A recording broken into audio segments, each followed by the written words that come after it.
But obviously, Michael Saylor's take on buying Bitcoin is that you should allocate a large percentage that you're willing to, in a way, risk. Right? Bitcoin is still seen as a risk asset, so the percentage that you allocate to it is directly correlated to how much you can risk.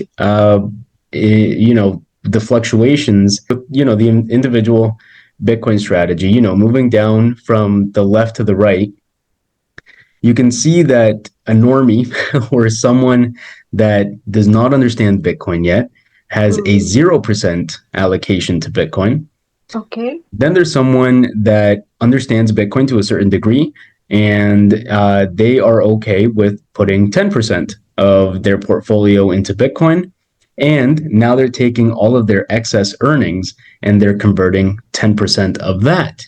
A high time preference is someone that wants to get rid of their dollars right now because they want to buy something today, understanding that the price of that thing or that service will go up over time. So they're saying, well, you know what? I got to get rid of my dollars today, and I have to buy this product today because it's going to be more expensive in the future.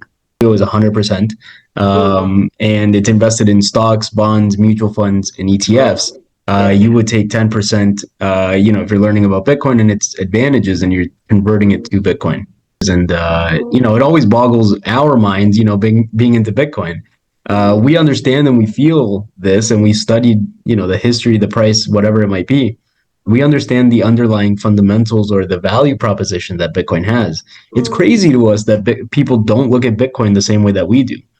Right? So even if you look at, the difference from here, from a normie to a Bitcoin of just 10% allocation, to go from here to here, there is a massive hurdle because society does not adopt Bitcoin as a legitimate thing yet, right? And we are, we're living in a society where if you mention Bitcoin to people, they still think it's a scam, that you're going to lose a lot of money, whatever it might be.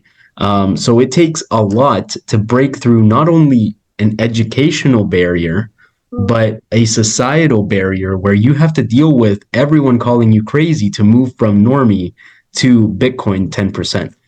Once you get past this, the 10%, then that's why it's these transitions to Bitcoin Maxi, double Maxi, triple Maxi, whatever Michael Saylor calls them, are much easier than just going from this level to this level. Because so let's say for me, for example, when I went from 0% to, let's say, 10% or a little bit more, I had to deal with my parents calling me crazy, my friends calling me crazy, the people I work with calling me crazy. But as I grew conviction while I was here, I'm like, oh, I'm not the crazy one. All of these people are going to be much worse off not having any Bitcoin.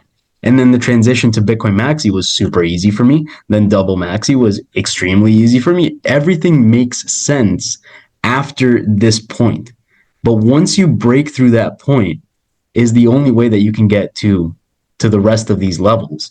But you have to break through. It's like a wall, right? As soon as you break through a wall, then it's a matter of steps that you take. But it's pretty hard to break that wall.